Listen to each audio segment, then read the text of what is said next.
Alléluia. Amen. Dis-lui, dis à la personne à côté de toi, bienvenue dans le temps de la parole de Dieu.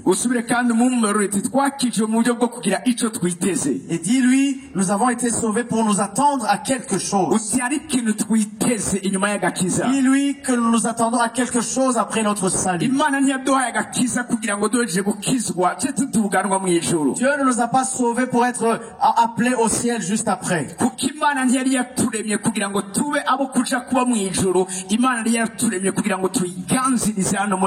Parce que Dieu ne nous a pas créés pour aller vivre au ciel, mais pour que nous puissions régner sur cette terre.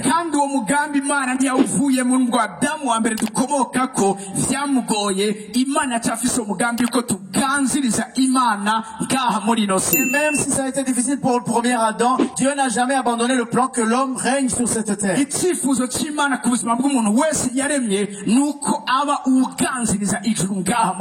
Parce que le souhait de Dieu pour chaque personne qu'il a créée, c'est qu'il règne sur cette terre pour Dieu.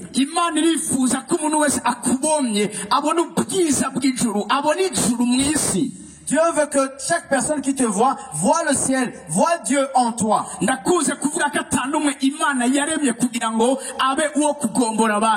J'aime dire qu'il n'y a personne qui a été créé pour remplacer les autres. Il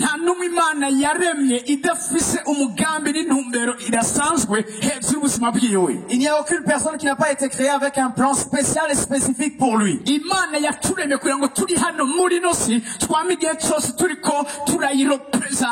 Dieu nous a créé pour que chaque fois dans ce monde, nous puissions le représenter.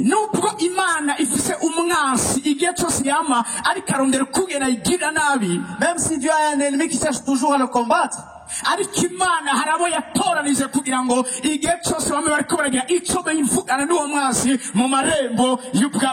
mais Dieu a choisi ses oins pour qu'ils puissent toujours aux portes discuter, combattre cet ennemi.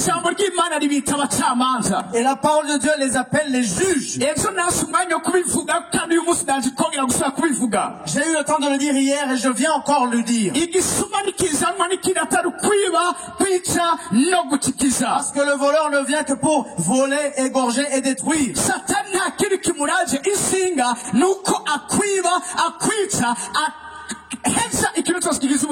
Parce que Satan n'a qu'un plan pour toi, c'est te voler, t'égorger et te détruire. Mais que Dieu soit béni qui a donné son fils unique. Parce que la Bible me dit que son fils est venu pour que les brebis aient la vie et aient la vie en abondance. Le souci de Dieu, c'est que toi et moi, nous ayons la vie en abondance sur cette terre.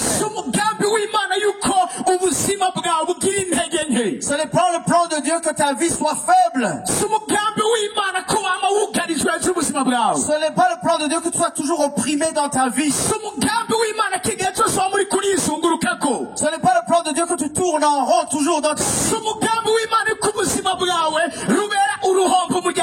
Ce n'est pas le plan de Dieu que tu sois un échec pour ta famille. Ce n'est pas le plan de Dieu que tu ne sois pas une bénédiction pour ceux qui sont autour de toi. Ce n'est pas le plan de Dieu que tu sois toujours en arrière. Ce n'est pas le plan de Dieu que tu sois toujours la queue. Le plan de Dieu, c'est que Dieu règne en toi, au travers de toi.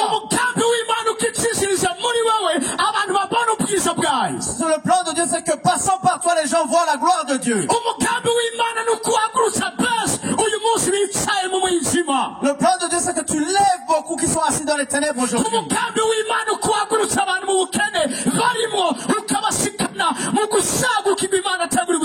Le plan de Dieu, c'est que tu élèves des gens qui sont dans la pauvreté aujourd'hui pour, dans l'abondance, avoir la vie éternelle.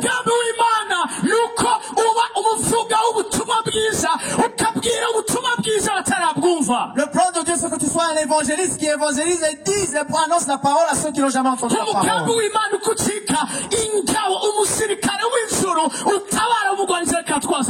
Le plan de Dieu, c'est que tu deviennes un soldat, un militaire pour le ciel qui va secourir ceux que l'ennemi méprise. C'est pour cela que nous sommes aujourd'hui ici. Encore nous rappeler que Satan doit être sous tes pieds. Satan ne doit pas toujours être dans tes enfants. umusuma tubwirizwa kumwirukana. Nous devons chasser le voleur. Ijambo ry'Imana ndakunda cyane Zaburi ya 45. Et j'aime beaucoup le psaume 45.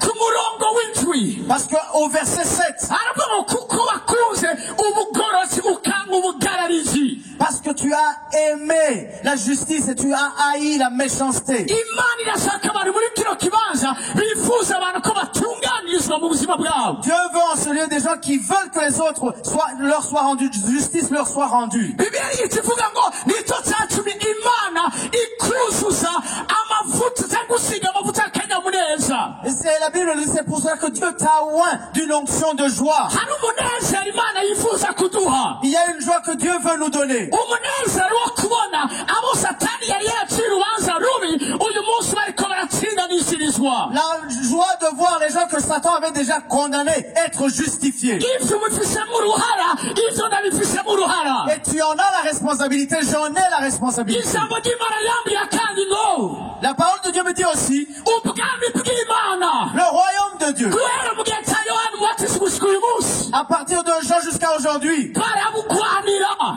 il est forcé. Le barabubandanira royaume de Dieu est forcé. ngo kandi ababunyakura babwirizwa kubunyakuriza Et ubuhizi. ceux qui s'en emparent avec courage. mpagaze muri kino kibanza Et je me tiens dans cette place. ndakubwira ko ibyawe ugiye kubikirana kandi ugiye kubihabwa. Et je te dis que tu vas combattre pour ce qui est tien et tu vas l'avoir. ivy'ijuru ryakwandikiye uragiye kubigwanira kandi uragiye kubihabwa ubishikire Ce bisige que le bwawe. ciel t'a réservé, tu vas combattre pour cela et tu vas le remporter. igihe twahoze turi mu gacere icyo gihe cyararangiye. Le temps du silence est fini maintenant. igihe cy'uko tureka satani akica kiba agakikiza icyo gihe cyararangiye. Le temps de laisser Satan égorger, détruire et voler, ce temps est fini. bamwe mwibatse ko abakomeye ari abarozi n'abapfumu bari mu buzima bwanyu, Parce que certains croient que c'est les sorciers qui sont plus puissants dans votre vie. ariko abo nabo uyu munsi turagiye gufata ingingo hejuru y'ubuzima bwabo. Mais aussi cela, aujourd'hui nous allons juger leur vie. narivuze ngo turagiye gufata ingingo hejuru y'ubuzima Nous allons bwabo. juger leur vie aujourd'hui. turagiye kubacira imanza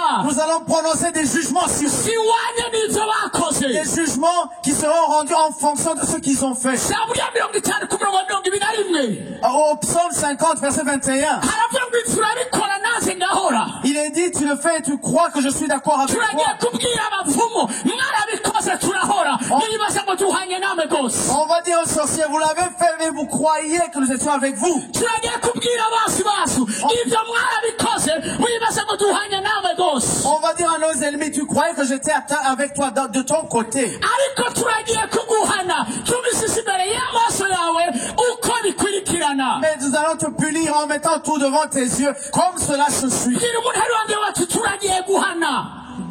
Dis à ton voisin, icyitwa umurozi muri kino on va kibanza. punir tout sorcier dans ce lieu. turagiye guhana icyitwa umupfumu muri kino kibanza. On va punir tout sataniste dans ce lieu. turagiye guhana umwansi wose yahagurukiye kurwanya ubuzima bwawe. On va punir chaque ennemi qui s'est levé pour combattre ta vie. abantu mfise muri kino kibanza umengo ntibari kumva ariko ndavuga. On dirait que vous ne m'entendez pas. uti turagiye guhana. Dire qu'on va punir. turagiye guhana. On va punir. turagiye On guhana. va punir. ibyo bakoze kuri wewe bibasubireko mu izina rya Et yesu. que tout ce qu'ils ont fait sur toi leur soit rendu. ingwara bakurungikiye zibasubireko mu izina Et rya la yesu. maladie qui t'ont envoyé se retourne contre eux. ubukene baguteje bubasubireko mu izina rya Tout yesu. ce qu'ils ont préparé contre toi se retourne contre eux au nom de Jésus. abo bise mu miryango yacu barakwiye. Parce que tout ce qu'ils ont tué, ça suffit maintenant. abapfuye hatageze abo barakwiye. Les morts prématurés suffisent. vuga ngo barakwiye. Dis ça suffit. abapfuye bakenyutse barakwiye. Ils sont morts prématurément, ça suffit. haleluya. Alléluia. barakwiye. Ça suffit.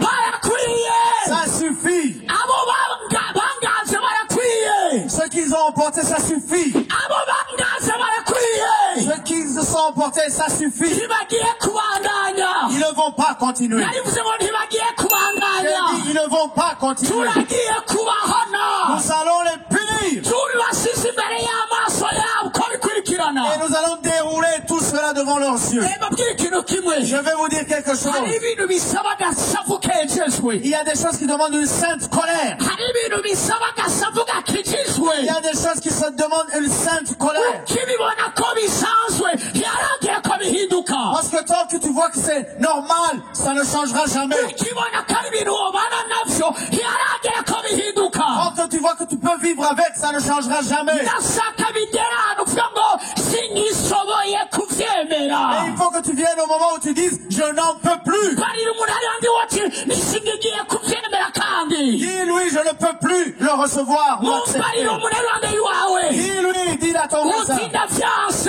je refuse. uyu mugoroba ndafata ingingo Ce soir, je prends la uyu décision. mugoroba ndaca urubanza Oh, ce soir, je vais juger. uyu mugoroba ndafata ingingo ibereye Ce soir, je prends la bonne décision. haleluya Alléluia. haleluya Alléluia. abapfuye mu miryango yabo badakijijwe abo barakwiriye Tous ceux qui sont morts dans le péché dans ta famille, ça suffit. haleluya Amen. vuga uti barakwiriye Dis, ça suffit. barakwiriye Ça suffit. abasigaye Mais ceux qui restent, abasigaye tous ceux qui restent, babwirizwa kuva mu mubiri bamenye umwami yesu doivent connaître Jésus.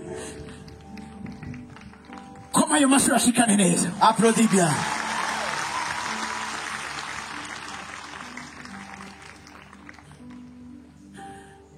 vuga uti ngiye gufata ingingo Dis, je vais prendre une décision.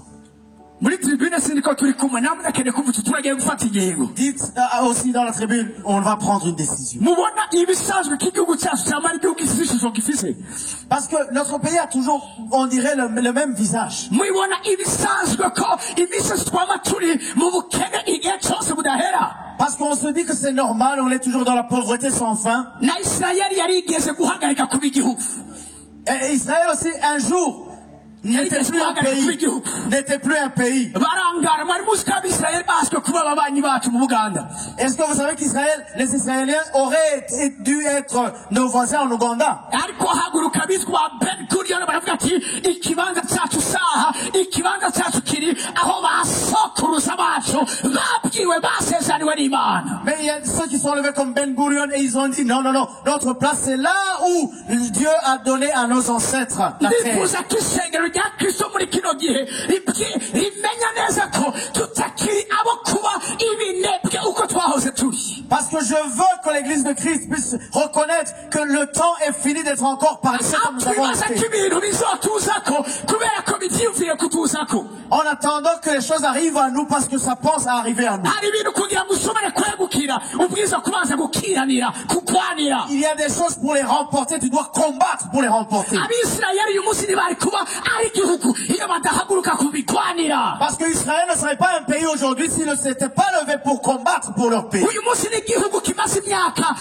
70 Aujourd'hui, c'est un pays qui a seulement 70 ans. ariko kirateye ubwoba gifise ibigwanizwa ruhonyanganda Mais c'est un pays terrible qui a des armes de destruction massive. mu myaka 70 gusa siri Dans kirashika 70 ans seulement, je ne sais même pas si c'est complet. irashika kuva muri 1948 Depuis 1948. niyo basubiye kuba igihugu C'est là où ils sont devenus encore un pays. ariko kubera ko bagwaniye uburenganzira bwabo Mais parce qu'ils ont combattu pour leur liberté. babana n'abantu batabakunda Ils sont des voisins qui ne les aiment pas du tout. umunsi mu bihugu bitandatu byagiye hamwe kugira ngo bafute isirayeli kuri kate y'isi Un jour, 6 pays se sont mis ensemble pour effacer Israël de la carte du ariko monde. ako kanya nyene bakivyiyumvira Mais à ce moment, on y pense indege seulement. zari zigiye guhaguruka ziva muri egiputa baziturikirije ku bibuga vy'indege Les Israéliens ont bombardé les avions qui devaient partir de l'Égypte. abo bantu nibo uyu munsi ijambo ry'imana ivuga ngo ivyababayeko bitubera akarorero C'est de ces personnes de la Bible dit que tout ce qui s'est passé sur eux devienne un enseignement pour nous, un exemple. nimba uyu munsi barashoboye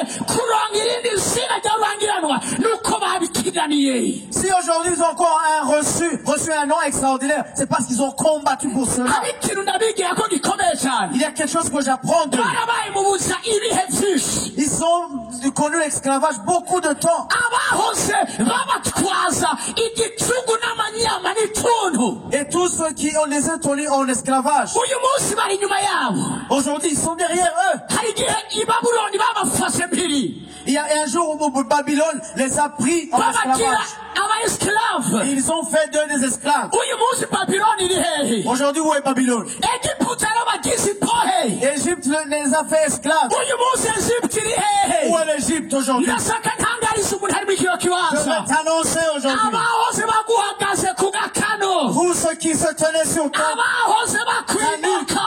tous ceux qui se moquaient de toi, Abahoze bakugirira nabi. tous ceux qui te faisaient du mal. Imana yabwiye Mose. Dieu a dit à Moïse, hagati aho nagomba ndabibutse ko Mose ari umunyafurika. et je vais vous rappeler que Moïse est un Africain. Ni izina Mose ni izina yahawe n'umwamikazi wo muri Egiputa umukobwa wa Farawo. Ni izina ry'ikinyafurika. Même le nom Moïse est un nom africain qui lui a été donné par la fille de Pharaon. Ndabwira ikintu kimwe. Je vais vous dire quelque chose. Tugiye kuva muri ibi by'ibicaniro. On va sortir de ces Ku hôtels bijanye n'igihugu. concernant le pays Tuje ku rwego rw'umugabane wa Afurika. et on va aller au niveau de l'Afrique. Aho tugiye gusubira kuhodefinisa destinée prophétique ya Afurika. Et on va redéfinir la destinée prophétique de l'Afrique. Afurika Afrique, niyo imisozi Imana yamikoresha kugira ngo ihezagire Isirayeli. c'est toujours l'Afrique que Dieu a utilisée pour bénir Israël. Abo ndiko nabwira sinikore conviction ndiko navuga. Est-ce que vous le comprenez? Mose yatabaye abisirayeli. Moïse, qui a secouru les Israéliens, Yarerewe muri Afurika. il a été élevé en Afrique. Herode ashaka kwica Yesu. Quand Hérode voulait tuer Jésus, Umareka amubwira ati muhungishirize muri Afurika. l'ange lui a dit, fuis en Égypte. Nari ko mfise abanyafurika muri kino kibanza bagiye kumenya ikibanza cyabo bagahaguruka kugira ngo Je croyais qu'il y bakirane avait des ibyabo. Africains qui reconnaissaient leur place, qui allaient se lever. Uwo si uwo mwanya dufise uyu mwanya. Mais c'est pas le temps aujourd'hui. Ariko ndashaka kubabwira Mais je veux vous dire, iki gihe aujourd'hui, ni igihe kidasanzwe. c'est une saison aho spéciale. Imana yifuza gucira urubanza abose bagucira urubanza rubi. Une saison où Dieu veut juger les gens qui avaient mal jugé ta vie. Batiye ku bicaniro.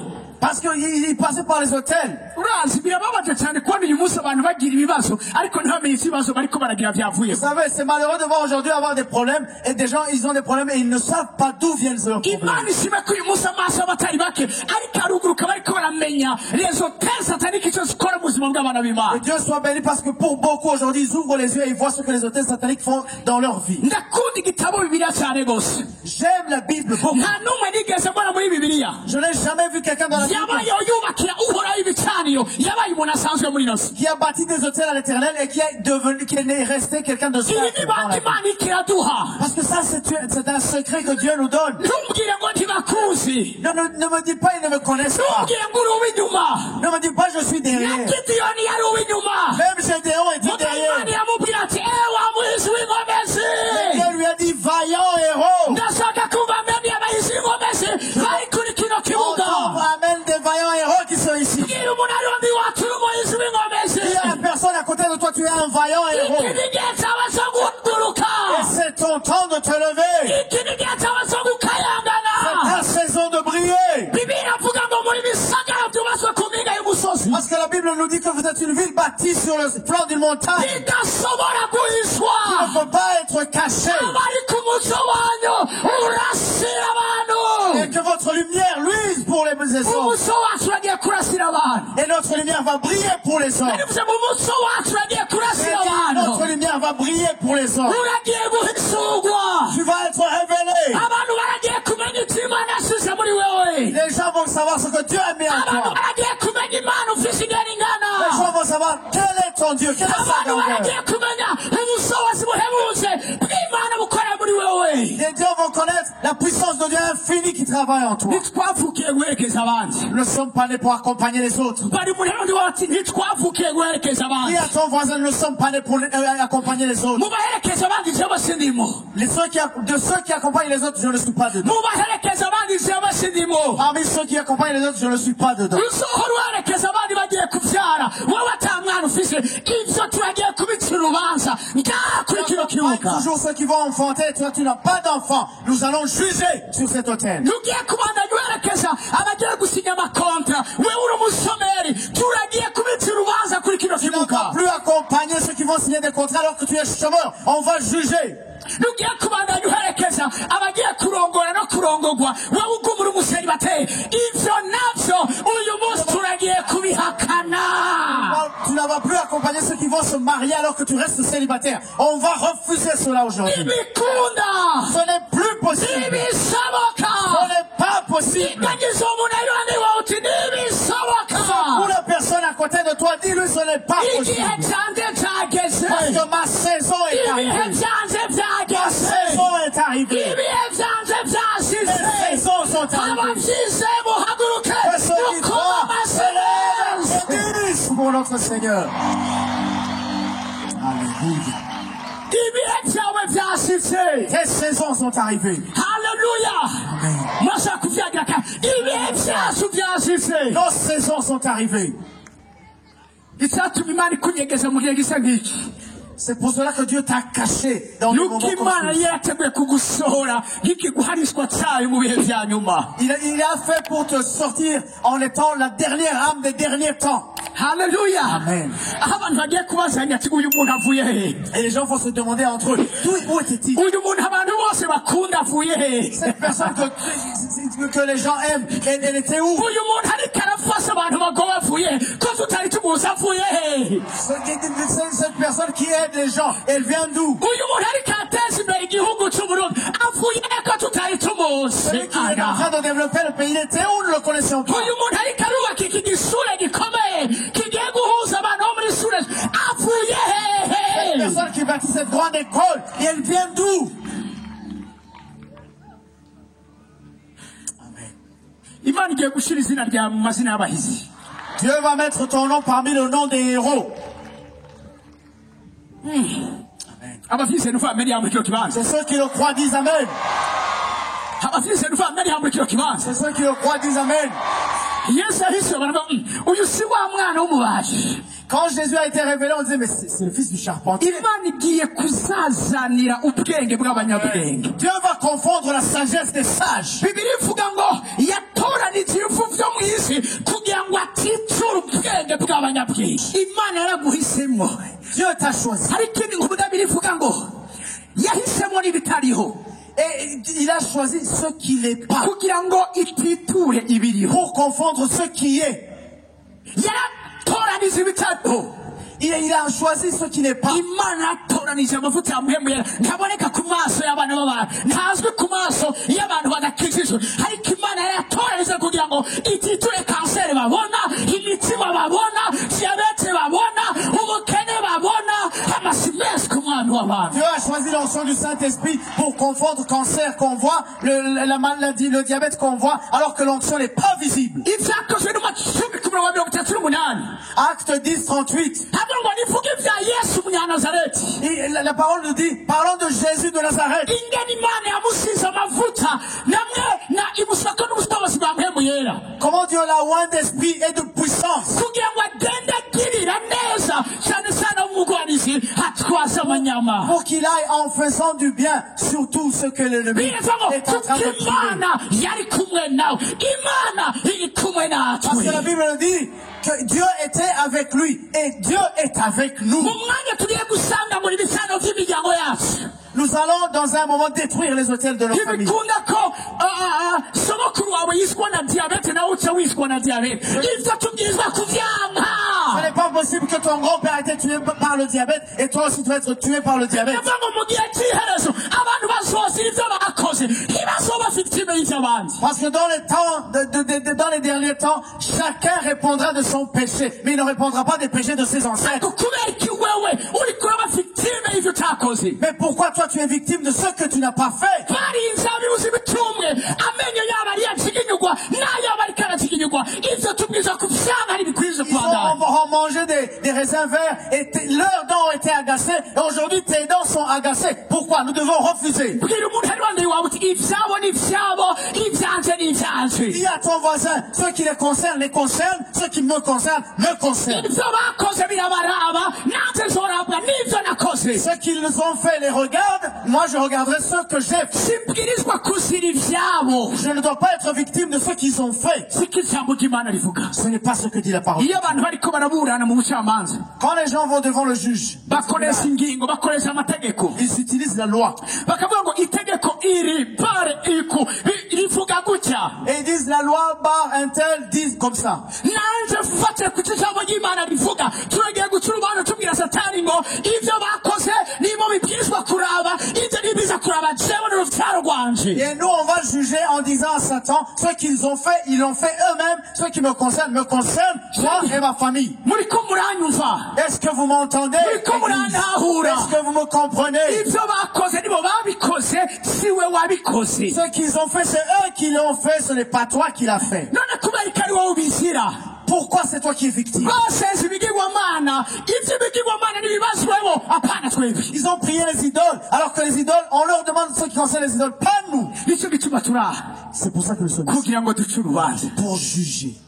Ibicaniro vyabaye responsable kunanirwa kwawe tugiye kubicira urubanza. Les hôtels qui ont été responsables de ton échec, nous allons les juger. Ibicaniro vyatumye wa muri kurakorokesha inda tunagiye kubicira urubanza hano kuno Les musozi. hôtels qui t'ont fait toujours avorter, nous allons les juger aujourd'hui. Ibicaniro bituma igihe cyose mu rugo muri famille abahama hari amadivorce, ivyo bicaniro tunagiye kubicira urubanza hano. Les hôtels qui amènent toujours dans vos familles des divorces, nous allons les juger aujourd'hui. Birababaza kubona hari abantu bizera babona ikintu kimwe bagaca bibaza ngo cyapfuye kuba gutya. Oya, hari imihebiri inyuma yacu. Iyo niyo tugiye gukubita, guhonyora, kucazagura, kumenagura, guturira no kukira ubunywenywe. C'est malheureux de voir des gens qui croient que ce qui arrive seulement par hasard. Mais non, c'est l'esprit qui fait arriver ces choses que nous allons briser dès maintenant.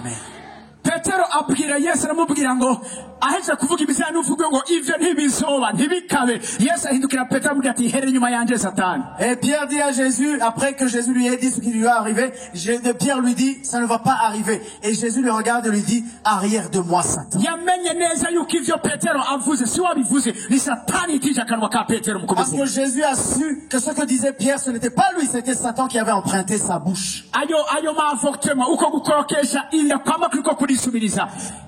Ni Satani ariko ari nyuma yacu. Ces avortements à répétition, c'est Satan qui est derrière cela. Maze gusengera abantu benshi bakorokesha amada cyane. J'ai prié pour beaucoup de personnes qui avaient beaucoup d'avortements. Inda standatu indwi hari n'uwarageze kuri 9. 5 avortements, il y avait même une personne qui était à son 9e Kuburyo avortement. asigara atinya ukungene asubiye gusama inda bizogenda. Et elle avait toujours peur. Elle avait peur. Comment ça va se passer quand elle va concevoir un... Tugiye gutera ubwoba bisaba gutera ubwoba. On va terroriser ceux qui nous terrorisaient. Narivuze turagiye gutera ubwoba ivyagutera ubwoba. On va terroriser ceux qui te terrorisent. Uragiye gutera ubwoba ivyahoze bigutera ubwoba. On va terroriser ceux qui te terrorisaient. Hallelujah. Amen.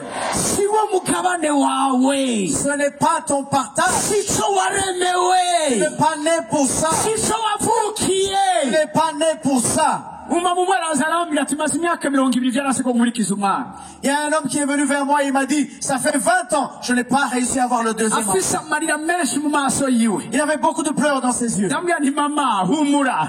Et je lui ai dit, maman, ce n'est pas grave. Turafise umwami akomeye izina ryiwe ni Kristo Yesu. On a un roi tout puissant, son nom c'est Jésus. Ashoboye kubihindura byose bigacika bishasha. Il peut tout changer, tout renouveler. Uyo mumama inyuma y'igihe duhurira muri ville.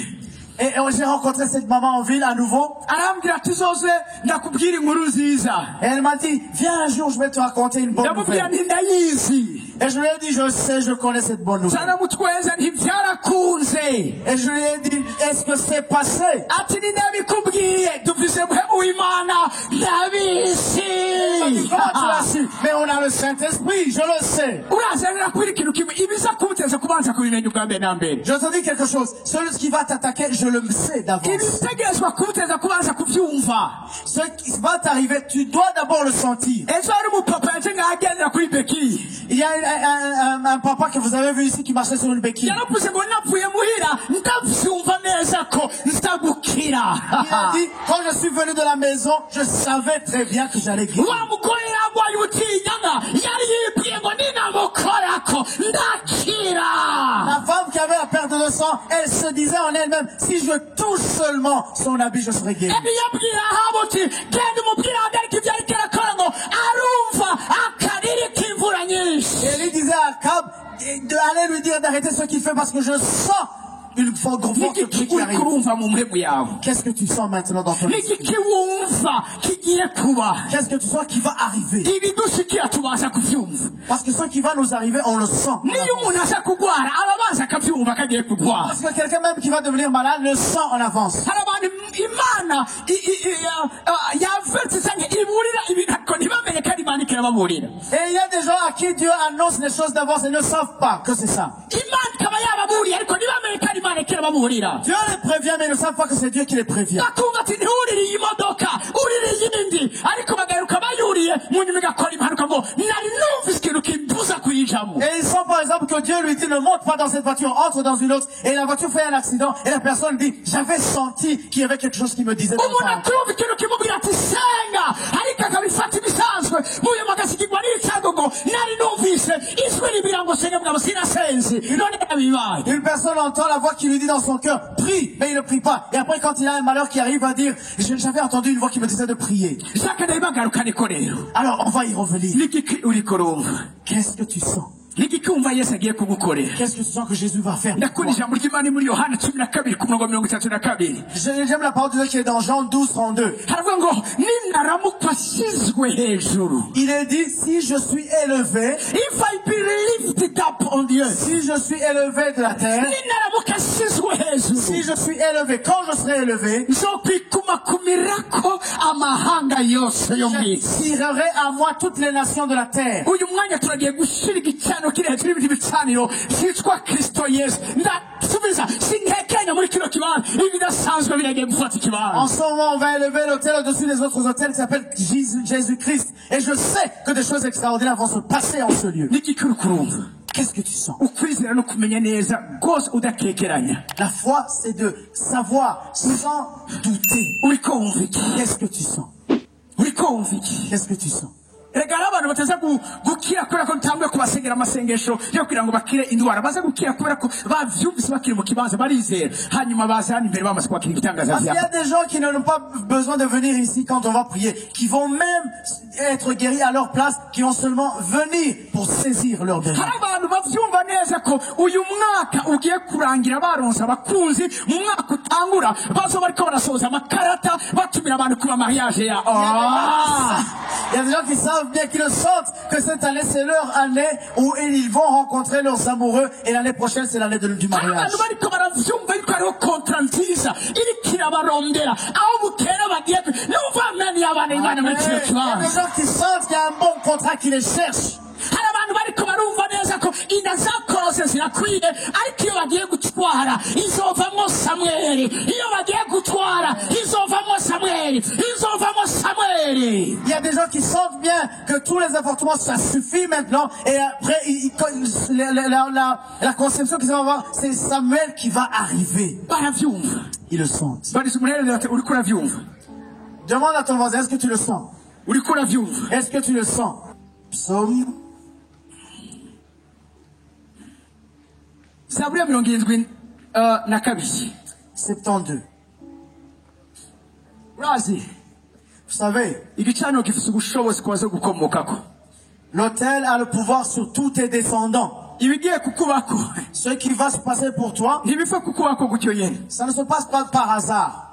uyu munsi baba nami ndababwira abayuda abajuifu Aujourd'hui, les juifs dont je vous parlais tantôt, ntibemera yesu bamwe benshi kandi parmi eux, beaucoup ne croient pas en Jésus. baracarindiriye mesiya Ils attendent le Messie kandi yaraje alors qu'il est déjà venu. kubera ko hari igicaniro cubatswe Mais parce qu'il y a un hôtel qui a été bâti, aho imana ibwira aburahamu ngo nzokugira rurangiranwa quand Dieu a dit à Abraham que je ferai de toi uruvyaro rwawe nzoruha umugisha et je bénirai ta descendance. bazokwambara imitwe apana imirizo abo hejuru apana abo hasi Ils ont toujours la tête et non la queue, en haut et non en bas. n'uyu munsi naho batizera yesu Même aujourd'hui, même s'ils ne croient pas en Jésus, mw'isi yose nibo bashizwe hejuru dans toute la terre, ils sont élevés. aho umujuifu ari Là où est un juif, natizera imana même s'il ne croit pas en Jésus, igicaniro c'aburahamu l'autel d'Abraham, n'uyu munsi kiracamuvugira imbere y'imana il parle à sa faveur. aragira amahirwe aragira faveur toshobora kwibata Il a la faveur, il a la grâce comme tu ne peux pas l'imaginer. ibi dawidi yari abizi Parce que David le savait.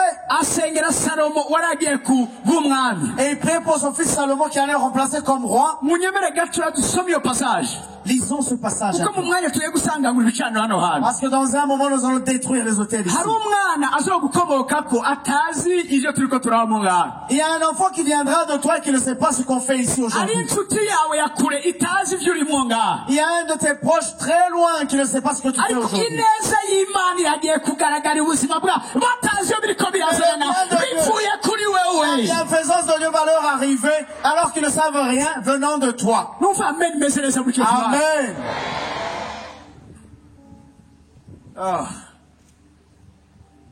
aha fasha gatoya turasomera ku murongo wa mbere. Zaburi ya 22 ku murongo wa mbere havuga gutya: Mana uhe umwami uguca imanza kwawe. umviriza avuze ngo uhe umwami uguca imanza za uhe umwami mu vy'umwami ajejwe arimo guca urubanza. Oh Dieu, donne tes jugements au roi. Parce que le roi fait des jugements, donne des jugements. ni bande bazi muri kino kibanza ko dukoranyijwe kuba ihanga ry'abami n'abaherezi. Qui est ici qui sait que nous sommes des rois et des sacrificateurs? mu vy'umwami ajejwe harimo guca urubanza. Et dans la responsabilité du roi, il y a aussi juger, les jugements. hari umutamu muri amerika Il y a une dame des États-Unis arantelefone arambwira ukungene yama ariko arakorokesha inda kandi hageze n'igihe bica biribroka ntihashobora no kubona ariko arasama. Elle avait beaucoup d'avortements et même à un moment, elle ne concevait plus. ndamubwira numviriza reka turondere umwanya duhuriza kudakeneye ko tuzosengana. Et donc je lui ai dit, on va prendre un programme de prière. Prenons un programme de prière. hama duce urubanza kuri ayo maavortema kuri uko gukorokesha inda. Et on va juger ces avortements-là. dusenze Et quand on a prié, ndamubwira ni kuva uyu munsi je lui ai dit, à partir ugiye d'aujourd'hui, gusama inda tu vas concevoir, uzovyara umwana. tu vas enfanter un enfant. sinibuka ko namubwiye umuhungu cyangwa umukobwa. Je ne sais plus si c'était un garçon ou une fille. haraheze igihe Il y a un moment. ntimugaba asokwitwa gutya. Mais il va s'appeler comme ça. harahera igihe Et les temps ont passé. asama inda. Elle a conçu. vya bintu vyahora bimugwanya bitangura kuza. Et les choses qui le combattaient sont arrivées. arantelefone ambwira ati apote birakomeye kwa kundi nyene bihora biza n'ubu biriko biraza. Et elle m'a appelé en me disant, apôtre, c'est grave. Les choses qui me combattaient se manifestent maintenant même. ndamubwira ntoya ntibiri grave ntibikomeye. Et je lui ai dit, ce n'est pas grave. bijya vyari bikomeye kubera ko tutari bwaca urubanza. tumaze guca urubanza ni ibikanganyoni. Ce qui était avant était fort ou grave parce qu'on n'avait pas encore jugé. Mais après le jugement, ce qui vient, ce ne sont que des inyuma y'uyu épouvantails. munsi ivyaguhahaza biragiye gucika ibikanganyoni. À partir d'aujourd'hui, tous ceux qui t'opprimaient va devenir des épouvantails. bisoza bigaragara ko bikomeye ariko atamenyo bifise. Cela viendra en apparence fort, mais ils seront faibles. haleluya. mubaki hagiye kuvamo ivyo kurya. Dans le dévoreur, il va avoir de la nourriture. haleluya. Amen. inyuma yaho ndamusenga niba amahoro. Et après ça, j'ai prié pour elle et je lui ai dit, sois en paix. igihe giheze aravyara kandi avyara bimeze neza cyane umwana akomeye. Après un moment, elle a enfanté un bel enfant. arambwira ati uwo mwana nzomujabukana ndamukure muri amerika ndamukuzaniye kuko niwe wamusengeye. Et elle m'a dit, un jour, j'emmènerai cet enfant au Burundi pour te le montrer car c'est toi. umwami abwirizwa guca urubanza. Parce que le roi doit prononcer des jugements. abami n'abamikazi muri kino kibanza numva ameni yanyu. Amen, les rois et les reines qui sont ici. muriteguye guca urubanza. Êtes-vous préparés à juger? muriteguye guca urubanza. Êtes-vous préparés à juger? dawudi ati uhe umwami guca imanza zawe. Donne tes jugements au roi, dit David. haleluya. komeza. Uhe umwana w'umwami ukuroranya kwawe. Et ta justice est plus pour moi. Azocira abantu bawe iziroranye. azocira abantu bawe iki? Iziroranye. azocira abantu bawe iki? Iziroranye. vuga ngo iziroranye. Iziroranye. iziroranye ni kuvuga iki? Avec justice, c'est-à-dire quoi? nizo imana ishaka. C'est ce que Dieu veut. nivyo bikwiriye. C'est ce qui est bien. kuramba nivyo bikwiriye. Que tu vives longtemps, c'est ce qui est bien. sa muravuga amen kugira ngo bibe vyo. Dites Amen pour que ça soit vrai. amen bituma nyene bifatana nawe. Parce qu'Amen, cela te lie à la parole qui est prononcée. nama ariko nabwira abantu ko na yesu kugira ngo azane muri nosi nuko mariya yavuze amen. J'aime dire aux gens que même le Seigneur Jésus, pour qu'il vienne sur terre, c'est parce que Marie, sa mère, a dit Amen. iyo mariya atavuga ati egome nibibe nguko bivuze yesu ntiyari kwavukiye muri mariya. Parce que si Marie n'avait pas dit oui, que cela se passe comme tu le dis, Jésus ne serait jamais né. bibiri igavuga ngo amasezerano y'imana uko ari muri kristo yesu ni egome bidutera kuvuga amen. Parce que la Bible nous dit que toutes les promesses de Dieu, toutes qu'elles sont, c'est oui et amen. turagiye kuva muri kino kibanza dufite ijambo rimwe dusubira kuvuga rivuga ngo amen. Izo imana igomba amen, ivyo imana ishaka amen, ivyo ijuru ryanteguriye amen, umugisha ijuru ryanteguriye amen, ubukristo ishaka ko amen, amen, amen. Nous allons sortir d'ici avec un seul mot, amen à la promesse, amen à ce que Dieu va faire, amen à toute la puissance de Dieu que nous allons recevoir. tugiye kubwira abantu tuvuge amen imeze neza. Non! Ko vyahimbaye imana kugucira isiroranye urava ngaho ubuzima bwawe bwahindutse. Il n'a plus à Dieu de prononcer tes jugements juste sur ta vie. Ta vie va être changée. Komeza wumvirize Mose. On continue. kuroranya imanza kuzotuma imisozi miremire n'uturambi bizanira abantu amahoro. Bizanira abantu iki? Cyane rwose bizanira abantu iki? Vuga uti amahoro. Dis la paix. Amahoro hejuru y'ubuzima bwanje. La paix au-dessus de ma Amahoro vie. ku muryango wanje. La paix sur famille. Amahoro ku kazi kanje bagafise. La paix sur le Amahoro mu travail. isengero ry'Imana. La paix sur mon église. Amahoro ku Burundi. La paix sur le pays de Amahoro Burundi. kuri Afrika. La paix sur l'Afrique. Amahoro impande zose. La paix de tous côtés.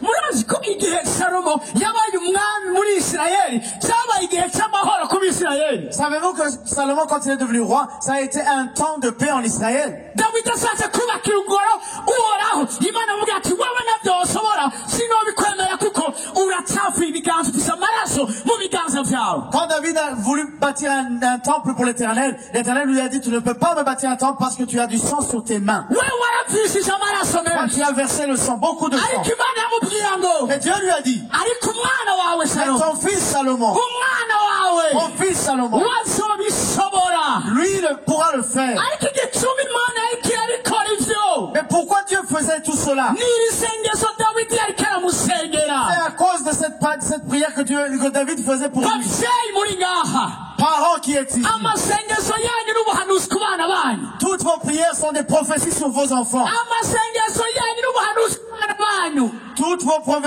prières sont des prophéties pour vos enfants. Narivuze ngo amasengesho yanyu n'ubuhanuzi ku bana banyu. Vos prières sont des prophéties sur vos enfants. Ntimugahagarike kubasengera. N'arrêtez pas de prier pour eux. Sengera abana banyu. Priez pour vos enfants. Ivyo muriko murabasengera, Tout ce que vous priez pour eux, hari igihe bazobitambukiramwo. il y a un moment où ils vont y marcher. Hari igihe bazobibamwo. Il y a un moment où ils vont le vivre. Ivyo Yakobo atabayemwo, Tout ce que Jacob n'a pas vécu, Yosefu yarabibayemwo. Joseph l'a vécu. Ivyo Yakobo atashoboye gutambukiramo, Tout ce que dans quoi Jacob n'a pas pu marcher, uwamukomotseko yarabitambukiyemo. un de ses descendants y a marché. Uyu munsi ndashaka ndakubwira, Je veux te dire aujourd'hui, ivyo tudashoboye kugenderamo, tout ce que nous ne pouvons pas avoir, abacu bazi que babigenderemo. nos enfants le fassent. Ivyo tutazokora, Que tout ce que nous n'avons pas pu faire, abana bacu bazi que babikore. nos enfants le fassent. Abavizera Que ubamenya. ceux qui le croient disent Amen. Haleluya, Amen. haleluya. Amen. Komeza. On continue. azocira imanza abagogo bo mu bantu Aha. akize abana b'abakene Aha. avunagure umunyagahazo Agira iki? avunagure umunyagahazo Wagira iki? avunagure umunyagahazo Ngo iki? avunagure umunyagahazo Ebisenge ngo agira iki? avunagure umunyagahazo Turagiye kuvunagura umunyagahahaso. Il écrasera l'oppresseur et on va écraser l'oppresseur. Avunagura umunyagahahaso. Il écrasera l'oppresseur. Sinzi umunyagahaso ufise mu buzima Tu ne bwawe. connais pas ton oppresseur dans ta vie. Ariko uko ameze kose, uko asa kose, uko ameze kose, turagiye kumuvunagura. Qui qu'il soit, nous allons l'écraser. Amen. Agira iki? Avunagure. avunagure umunyagahahazo Agira iki? avunagure umunyagahahazo Numva afitiye impuhwe uwabaye umunyagahazo ku buzima bwawe. J'ai beaucoup de pitié pour ton oppresseur. Kuko uyu munsi vyiwe biragiye guhagarara. Parce qu'aujourd'hui, son affaire va être réglée. Turagiye kuvunagura ivyiwe. On va briser, écraser ceux qui le concernent. Turagiye guca amaguru y'ivyo yakoresheje kugira ngo atukire nabi. On va couper les pieds de tout ce qu'il a utilisé pour te Aragiye faire du mal. kwicuza ivyo yagukoreye byose. Il va regretter tout ce qu'il a fait contre toi. Iri ni isengesho rya Dawidi kuri Salomo. C'est la prière que David a Komeza fait pour wumvirize. Salomon. Aya ni amasezerano. Imana abwiye ngo ubwire abantu banje amasezerano y'ivyo ngiye gukora ubuzima bwabo. Muri ino Zaburi ya mirongo irindwi Ça, na ce sont kabiri. des promesses que Dieu m'a dit de vous annoncer dans le psaume 72. Ce qu'il va faire pour vous dans vos vies. Aha, komeza. bazomwubaha izuba rikiriho Ngo wiki. bazomwubaha izuba rikiriho Ngo wiki. bazomwubaha izuba rikiriho Ngo wiki. bazomwubaha izuba rikiriho Izuba rikiriho abantu baragiye kutubaha. Tant que subsistera le soleil, les gens te craindront. Izuba rikiriho abansi bawe baragiye kutubaha. Tant que subsistera le soleil, tes ennemis te craindront. Izuba rikiriho abakugiriye nabi baragiye kukubaha. Tant que le soleil subsiste, tous ceux qui t'ont oppressé vont te craindre. Izuba rikiriho Tant que subsiste le bazokubaha. soleil, ils te craindront. Amen. N'uyu munsi Salomo turacamwubaha. Même aujourd'hui, Salomon, nous le craignons, nous le respectons. Ivyo yakoze nta wundi arabikora. Tout ce qu'il a fait, personne n'a fait de même. Ariko n'umuvyeyi wiwe yariko aramusengera. Mais c'est son parent, c'est son père qui priait. N'umuvyeyi wiwe yariko aramwubakira igicaniro c'ibizoranga ubuzima bwiwe. C'est son père qui bâtissait un hôtel pour ceux qui allaient concerner sa vie. Umviriza kandi muraza gutangara. bazomwubaha izuba rikiriho Aha. bo n'ukwezi Bo n'ukwezi. gushitsa ibihe byose Gushitsa ryari? ibihe byose Gushitsa. De génération Gushitsa. en génération. Gushitsa. Neratushe uwo munero ndi wambwiye ngo gushitsa ibihe byose Donc, bazokwama va ton bakubaha. voisin et dis-lui, de génération en génération, on te craindra. Gushitsa ibihe. De génération en génération. Gushitsa ibihe. Imana ikubahishe mu izina rya Yesu. Que Dieu te, Naribuze Imana ikubahishe mu izina rya Yesu. que Dieu te fasse respecter au nom de Gushitsa ibihe byose Imana de ikubahishe. génération en génération. Umunsi umwe nashingiye intahe abakristo bo mu ishengero. Un jour, j'ai témoigné dans mon église. Umuntu umwe ajana izina ryanje ku mupfumu. Un jour, quelqu'un a emmené mon nom chez un sorcier. Uwo mupfumu aramubwira ati uyu muntu uzaniye wowe uramuzi. Et ce sorcier lui-même lui a demandé, est-ce que tu connais la personne que tu amènes ici? Ati ego ndamuzi. Et elle lui a dit, oui, je connais. Aramubwira ati nibaza ko utamuzi. Et le sorcier lui a dit, je crois que tu ne sais pas Umupfumu qui il aramubwira est. ati ariko imbere y'uko anyica ndabanza nishe wewe wazanye izina ryiwe Et ngaho. le sorcier lui a dit, mais avant qu'il me tue, je vais tuer d'abord toi-même qui a amené son nom ici. Waje ushaka kunyica n'umuryango wanje wose. Tu veux nous tuer avec ma famille? Ati nkikivuga izina ryiwe gusa. Et quand j'ai seulement prononcé son nom, Ciye mbona isanduku zikwiranye n'uko tungana mu muryango wanje. Sewe umugore wanje n'abana banje. j'ai vu des cercueils pour moi, pour ma femme et pour mes enfants. Aravuga ati waje kunyicisha. Tu es venu me faire tuer? Arambwira ati oyaye. Il a dit non! Narizi ko wabishobora ivyo nkeneye. Je croyais que tu pouvais m'aider. dans Ati ce genda que j'ai kandi fait. akugira inama ntuze wigende ubusi n'umusura gukirisha uyu muntu. Il lui a dit, va et si je peux te conseiller, ne t'oppose jamais à cette personne. Nabimenye gute uwo muntu niwaje kubimbarira. Quand je l'ai su, c'est cette personne qui est venue me le dire. Arambwira ati burya wowe urinde. Et il m'a demandé, mais réellement tu es qui? Ndamubwira nti genda umwana w'Imana. Et je lui ai dit, moi je suis. Atoya. Ah non, il dit Ati non! twese turi abana b'Imana. Wewe urinde.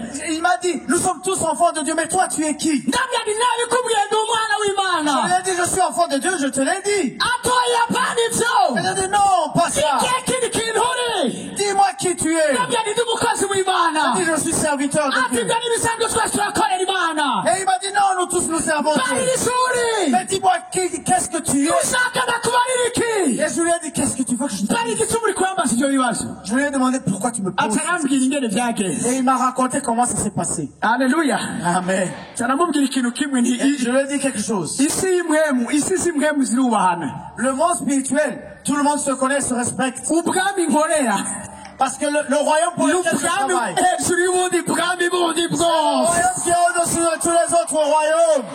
Amen.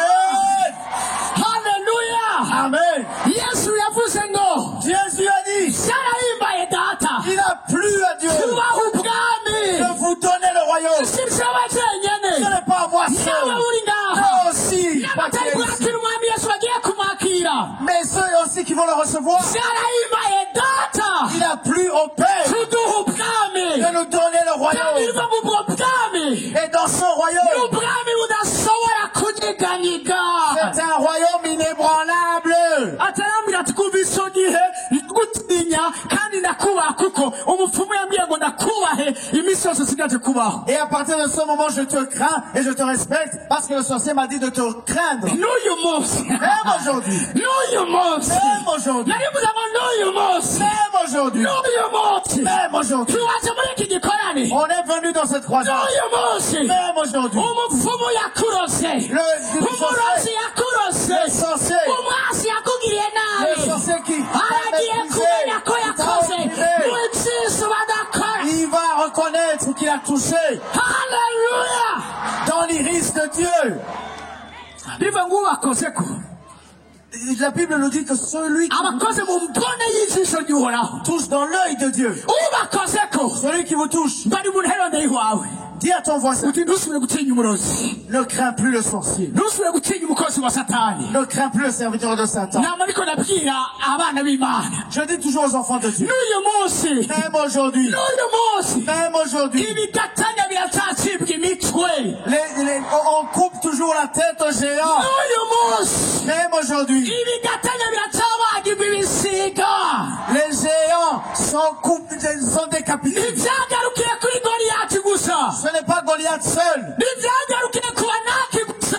Ce n'est pas les Anakites seuls. Muri kino gihe cyacu iki nyene turimo. Même dans ces temps présents, Hari ibigatanya tugiye kubagira ibisiga. il y a des géants que l'on va décapiter. Nari muze hari ibigatanya tugiye kubagira ibi. Amen meze neza muri cyo Amen à ce lieu. Imana ibwira Mose. Dieu a dit à Moïse, Yambwiye ati abanyegiputa uri kurabona. il lui a dit, ces Égyptiens, Ntuzosubira kubabona ukundi. tu ne les verras plus de nouveau. Ntuzokongera gusubira Tu ne kubabona les verras ukundi. plus de nouveau. Ntuzosubira kubabona Tu ne ukundi. les verras plus de nouveau. Bari umuntu ari wande yiwawe. Dis à la personne à côté de toi, Uti izo ndwara uri kurabona uyu munsi. cette maladie que tu vois aujourd'hui, Ubwo bukene uri kurabona uyu cette munsi. pauvreté que tu vois aujourd'hui, Ubwo bupfuvyi uri kurabona uyu munsi. cet orphelin Lilina que tu vois aujourd'hui, Ubwo bunyantege uri kurabona uyu munsi. cette faiblesse que tu vois aujourd'hui, Ntuzokongera kusubira kubibona ubukira tu kandi. n'auras plus le temps de le voir à nouveau. Koma amashyi kandi On menshi. applaudit encore. azomanuka nk'imvura igwa ku vyatsi bitemwe, nk'imvura y'umuvuvu itosa isi. Mu minsi yiwe abagororotsi bazororanigwa. Iyo munyemere twiha akamo kenshi. Iyo Haleluya. Amen. mu minsi yiwe abagorozi bazogira iki? Bazororanirwa. Abagorozi bari kuri kino kibuga muragiye kuroranirwa. Sur ce terrain vont fleurir, vont Muragiye prospérer. Vous kuroranirwa. allez prospérer. Haleluya. Amen. Haleluya. Amen. Iki gicaniro turiko turubaka. Cet hôtel que nous bâtissons, Igicaniro cyo kuturoraniriza. c'est un hôtel pour nous faire fleurir, pour nous faire prospérer. Igicaniro cyo gutuma turoranirwa.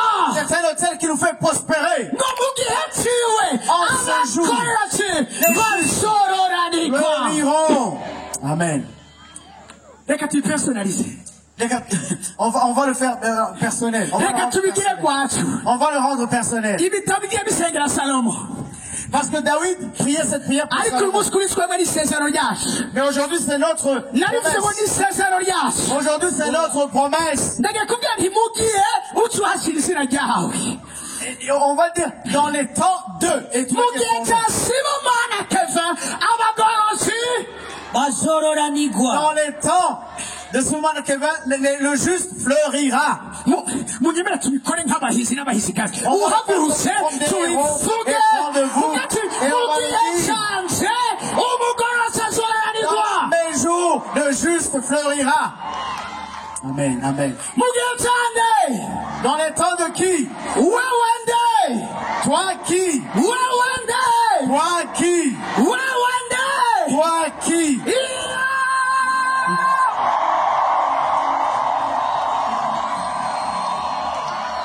inzitiro z'iyariko zumvakamo k'abagorozi bagiye Les kuba. murailles de Jéricho entendent le cri des justes. Ndashaka kandi gusubira kumva akamo kagiye gukubita hasi inzitiro z'iyariko. Je veux encore le cri qui va abattre les murs de Jéricho. Amashyi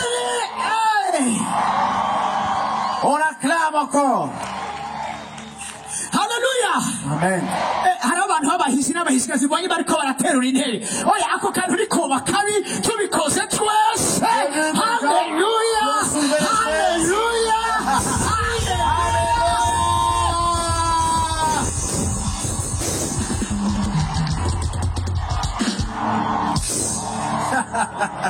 wow Yes. wow Yes. wow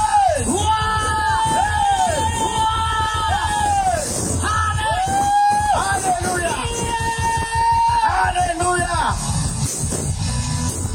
Alléluia.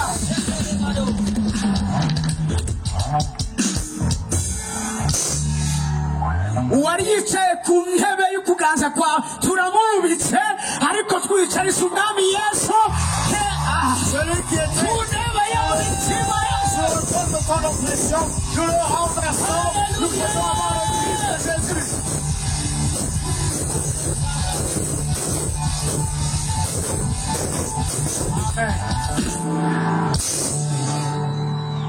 urazi ibintu dukora twizeye Vous savez, les choses que l'on fait dans la foi, ni ijwi mu isi y'impebu c'est une voix dans le monde ni spirituel. mesaje mu isi y'impebu C'est un message dans le monde spirituel. umunsi umwe elisa abwira umwami Un jour, Élisée a dit au roi, ati fata umuheto wawe prends ton arc, ugurura idirisha ouvre la fenêtre, rasa tire. atangura kubwira ati kubita imyami yawe hasi Et il lui a dit, tire par terre. ayikubita gatatu Il a tiré 3 fois. aramubaza ati kwereka ukubise gatatu Et il a dit, pourquoi tu as tiré 3 fois? ati ukuri kugiye kunesha abansi bawe uzobanesha inshuro zitatu gusa kuko wakubise hasi gatatu Il a gusa dit, tu vas vaincre tes ennemis 3 fois seulement parce que tu as tiré 3 fois.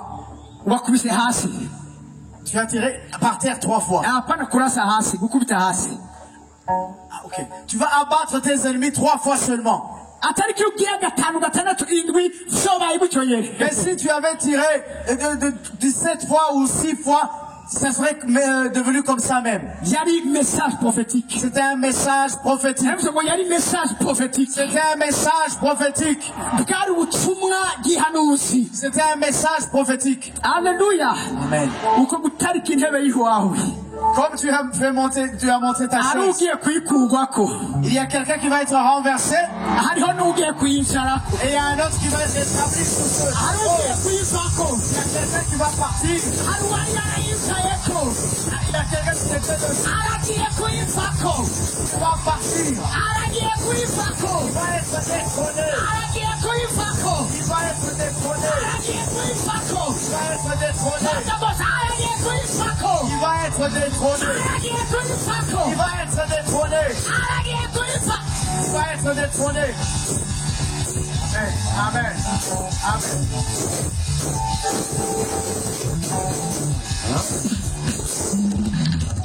Amen.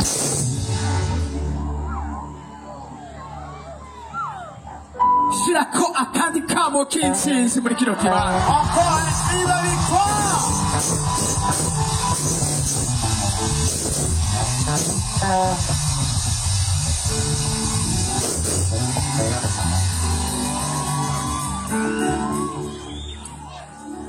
birabaye byinshi oh my god birabaye byinshi Ça déborde. ndumva ukubaho kwa mpemero muri kino kibanza Je sens la présence du Saint-Esprit en ce lieu. ndumva ukubaho kwa mpemero muri kino Je kibanza sens la présence du Saint-Esprit en ce lieu. ndagusaba ikintu kimwe Je vais te demander quelque chose. tugiye kubikora mu kwizera On va le faire dans la foi. kandi uko tugiye kubikora mu kwizera niko bigiye no kuba mu bigaragara Et comme on va le faire dans la foi, cela va se manifester dans le visible. haleluya Amen. abafise aho bicara bien sûr abafise aho bicara Tous ceux qui sont assis, bien sûr. ufate iyo ntebe wicaye kurindire gato wumvirize Attends, écoute d'abord. ufate iyo ntebe wicayeko Prends la chaise sur laquelle tu es assis. ndiza gato nabereka icyo tugiye gukora urakoze mpemu yera sinavuze ko uwo munsi ari umunsi w'urubanza Je vous ai dit que c'est un jour de jugement aujourd'hui. sinavuze ko uwo munsi ari umunsi C'est w'urubanza un jour de jugement aujourd'hui. hari uwarayicayeko sipozo Supposons qu'il y a quelqu'un qui était assis sur cette ni chaise. indwara zari zicaye Peut-être c'est une maladie qui était assise. umwami w'indwara yari yicaye C'est le roi de la maladie qui était assis. ni umwami w'ubukene yari yicaye C'est le roi de la pauvreté qui était assis. ni umwami w'ubukumba yari yicaye C'est le roi de la stérilité qui était assis. ni umwami w'intege nke yari yicaye C'est le roi de la faiblesse qui était ni assis. umwami w'agasuzuguro yari yicaye C'est le roi de l'oppression qui était assis. ni umwami w'itsangiro yari yicaye C'est le roi des hôtels qui était assis. n'umwami wo gusegwa yari yicaye, C'est le roi du retard qui était assis. n'umwami wo guhomba yari yicaye, C'est le roi de l'échec qui était assis. n'umwami w'agasuzuguro yari yicaye, C'est le roi de l'échec qui était assis. n'umwami w'agasuzuguro yari yicaye, C'est le roi de, n'umwami wo kurenganywa yari yicaye, c'est le roi de l'injustice qui était assis. n'umwami wo kurenganywa yari yicaye. C'est le roi de l'injustice qui était assis. Turagiye kumupinura, Et on va le renverser. kabaye hasova, turagiye kumupinura. On va le renverser. Fako, Sors. tembagara, Sors. fako, Sors. tembagara. Satan. Umwami Yesu, Et que le roi, niwe dusize ku ngoma, que le roi Jésus-Christ niwe dusize ku ngoma. soit élevé sur la tête, soit sur le trône.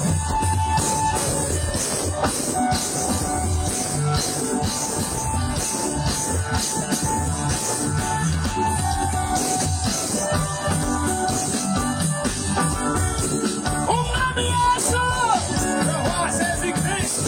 umwami Yesu, Le roi Jésus-Christ. abari bayicara.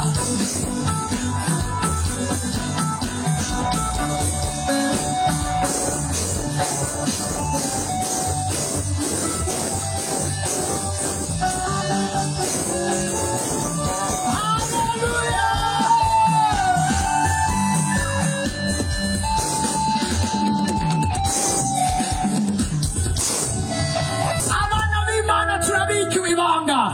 Les enfants de Dieu, il y a un mystère caché. Naribuze mu abana b'Imana turabikiwe Il y a ibanga. un mystère caché pour les enfants de Dieu. Uko tuzosa ni kurayisungwa. Ce à quoi nous allons ressembler n'est pas Hari encore révélé. uguyisungwa k'uburyo bubiri.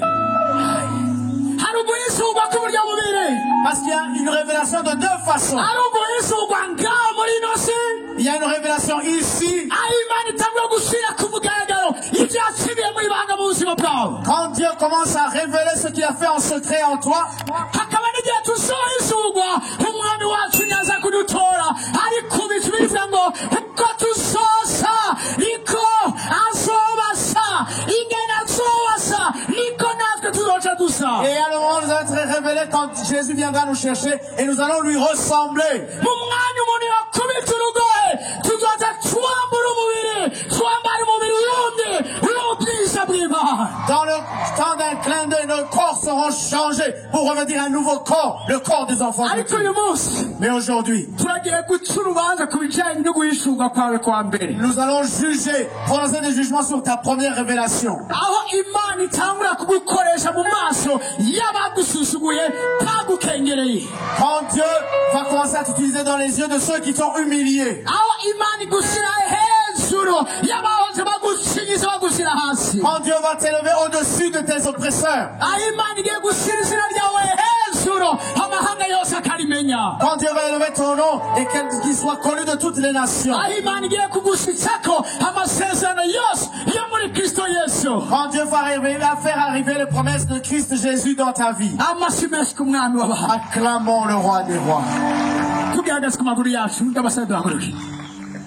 Levons-nous s'il vous plaît. Tous ceux qui sont assis, levez-vous s'il vous plaît. nari ngifite byinshi byo kuvuga ariko umwanya uri kurandeka, Il y a beaucoup de choses que j'avais encore à dire, mais le temps est passé. ariko mugabo kandi umwami atabihinduye mu mwaka uza amasaha nk'aya nyene igihe nk'iki nyene tuzoba turi aha nyene. Mais aussi, si le roi ne change pas, l'année prochaine, la même saison, nous serons ici. Haleluya, Amen. haleluya, Amen. haleluya, Amen. haleluya. kuko hari igicaniro tumaze kubaka ahantu, Parce qu'il y a un hôtel que nous avons bâti ici. hariho ikirere tumaze kurema hano hantu. Il y a une atmosphère que nous avons créée déjà ici. Haleluya, Amen. haleluya. Amen. ni ahantu womengo hari inyegeje mu mihana munsi y'ikambi, On dirait que c'est un endroit caché en dessous d'un camp militaire. hari Au milieu n'abantu de benshi maisons. bazibira ko ahantu ni hazwi, Et même il y a des gens qui ne reconnaissent pas cet endroit. mugabe iz'Imana ikirakorera hatazwi Mais ce que Dieu fait dans le secret, dans l'endroit où on ne connaît iby'imana pas, kirahingura muri wewe hatazwi c'est comme des choses qu'il fait en secret dans les hommes ne bagiye voient pas. kubibona ahazwi Et ils vont le connaître à bagiye révéler. kubishingira inahe ahazwi Ils vont le témoigner visiblement. bazokwibaza ingene vyagenze Ils vont se demander comment ça s'est passé. bibarengere Et ça les dépassera. utarika ibiganza vya imbere y'umwami Élevons nos mains devant le roi des rois.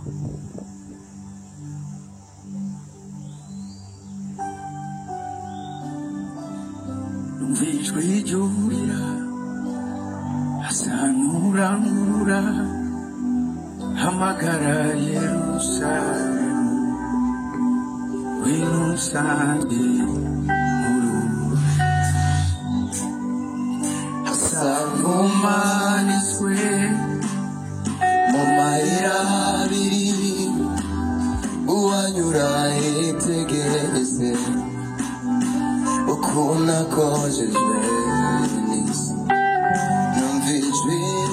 numvijwe ryurira asanguragurura hamagara Yerusalemu wirusange nurure asanganise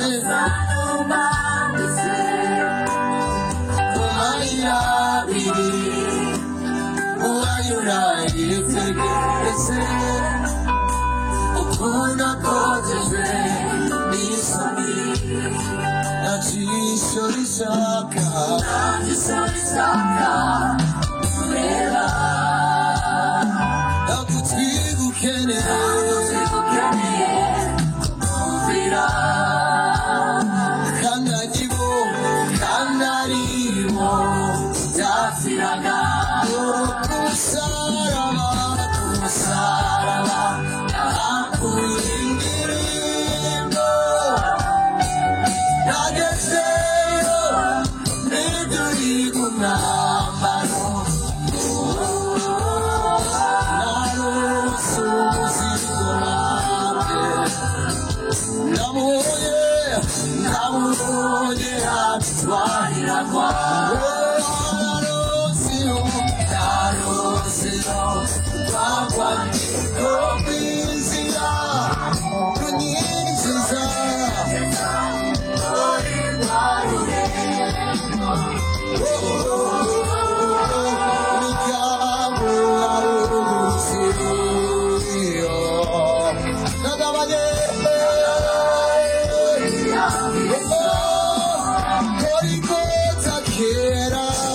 Gorigota kera warisanga uwawugezeho yashibune ndageze umutima uratsika amidukira imbabazi wa musozi kera waricaga uwawugezeho ariko jewe amidukira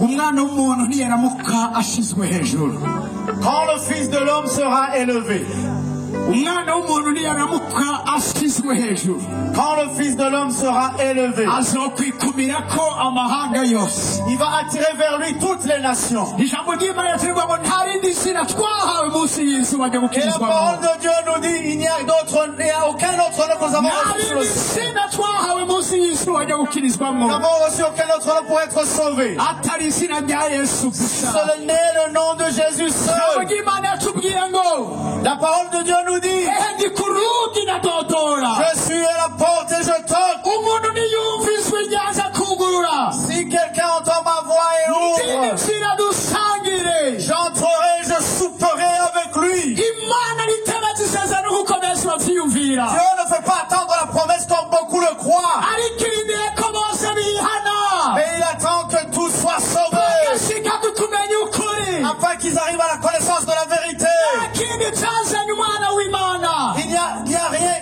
le Fils de l'homme est venu kwari kugira ngo icyari cyazimiye, pour celui qui était perdu, kwari kugira ngo abari bazimiye pour ceux qui sont perdus, bashobore gutogwa, reviennent à la maison. icyatumye umwana w'Imana ahishurwa, Ce qui a donné au Fils de l'homme d'être révélé, kwari kugira ngo asangangure ibikorwa byose by'ubugwanisi. c'était pour détruire les œuvres du diable. Icyo nicyo gituma Et c'est pour cela, uyu munsi kuri kino gicaniro aujourd'hui sur cet autel, nifuza ko dushyira hejuru iryo zina, je veux que nous élevions ce nom, umwana w'umuntu yamara gushyirwa hejuru, que le nom de Jésus soit élevé. imana yifuza gushyira hejuru umwana wawe mu mutima wawe, Parce que Dieu veut élever le nom de Jésus dans ton cœur. imana yifuza ko wihana by'imvamutima, Dieu veut que tu te repentes sincèrement. imana yifuza ko yihindukirira, Dieu veut que tu te tournes vers lui. naho ibyaha byanyu byatukura tukutuku, Même si vos péchés sont rouges, arashoboye kubyoza bikera nka shelegi, il peut les rendre blancs comme la neige. abatabonetse banditse mu gitabo cy'ubugingo Et ceux dont les noms n'étaient pas inscrits dans le livre de vie batererwa mu kiyaga cyaka umuriro hamwe na satani n'umuvugishwa w'ibinyoma hamwe na antikristo, ont été jetés dans le lac de feu avec Satan et le prophète de l'Antéchrist. ikiyaga gitukura imana ntiyakiremeye umwana w'umuntu, ikiyaga gitukura imana yakiremeye umwana w'umuntu, Le lac de feu n'a pas été créé pour l'homme. yakiremeye satani antikristo n'umuvugishwa w'ibinyoma. Il a créé pour Satan, Antéchrist et le nicyo prophète. gituma uyu munsi C'est pour ça aujourd'hui, mpagaze ndakubwira ngo je me tiens aujourd'hui pour te nta dire, handi agakiza kabonegwa, il n'y a pas d'autre lieu que tu nta trouveras le handi salut. ushobora kurongera agakiza, Tu ne peux avoir le salut en autre qu'un nta autre kindi lieu. gishobora kugutabara no kugukiza, Il n'y a aucune autre chose qui peut te sauver. nta rindi zina ryo gutuma wemerwa n'Imana, Il n'y a aucun autre nom qui peut te rendre acceptable par nta Dieu. kindi gikorwa atari kwizera umwami Yesu Seulement recevoir le Seigneur Jésus. byoshobora kuguha uburenganzira bwo kwinjira mu bwami bw'Imana. Et tu as l'autorisation d'entrer dans le royaume de Dieu. ubuntu bw'Imana nibwo bwadukijije C'est la grâce de Dieu qui nous a sauvés. kubw'ukwizera kwacu, Par le salut, par nabyo nyine ntibyavuye ku bikorwa C'est byacu, par notre foi, c'est pas par notre kugira ngo œuvre. kugira umuntu yirarira, Que pour que personne ariko ni ingabire y'Imana, ne se vante de ses œuvres, mais c'est le don ingabire de Dieu. y'Imana ubugingo budashira C'est le don de Dieu, c'est la vie éternelle. bubonerwa muri Kristo Yesu. En Christ Jésus. nicyo gituma ari muri ngaha, C'est pour cela si tu es ici. ukaba wumva umutima wawe Et si tu sens dans ton cœur, hamwe yoza si il venait, cyangwa urupfu rukagutwara, et même ou si la mort t'emportait, utoshobora kwinjira mu bwami tu bw'Imana. ne peux pas entrer dans le royaume de Dieu. ndashaka uduze ikiganza cyawe, Je veux que tu élèves ta main. ndashaka ngo uduze ikiganza Je cyawe, veux que tu élèves ta main. kuko uyu munsi umwami Yesu akeneye kuba agakiza. Parce qu'aujourd'hui, le Seigneur Jésus veut te donner le salut. icyamuzanye ni kugira ngo tuhabwe ubugingo kandi tuburonke busagutse. Parce qu'il est venu pour que nous ayons la vie et la vie en abondance. wewe wumva neza umutima wawe Si tu sens bien dans ton cœur ukeneye kumwakira, que tu as besoin de recevoir Jésus, ukeneye kaguharira ibyaha byawe, que tu as besoin que tes péchés soient pardonnés, ukeneye kaguharira ibyaha bitano tu byawe, as besoin d'être pardonné dans tes iniquités, ndashaka uzuriyukana ngaho imbere, viens en courant ici devant. uriruka, Viens en courant ici devant. uriruka umwakire, Viens recevoir le Seigneur Jésus. aguha ubugingo budashira, Et qui te donne la vie éternelle. agukiza urupfu. Il te sauve de la mort. abo bantu b'imfutano nimubabise bazi gushaka kuri abantu bafise security bari muri security, Reka abantu babise baze, reka abantu begere. babise baze, Reka abantu begere. abari inyuma bakoze dufashisha abantu baze kwakira umwami Yesu. Protocole au milieu. Aidez les gens à venir recevoir le Seigneur Jésus. Venez en courant. nanjye nkwiye kugutera isoni Que rien ne te sera. sita ibyaha byawe, Rien ne peut être honteux niba pour uri toi. munsi y'ibisi, Seulement tes péchés. Si niba tu uri es hariya sous kuri les arbres, barabara, si tu es sur la route, ushobora kumva ijwi ryanjye. si tu entends ma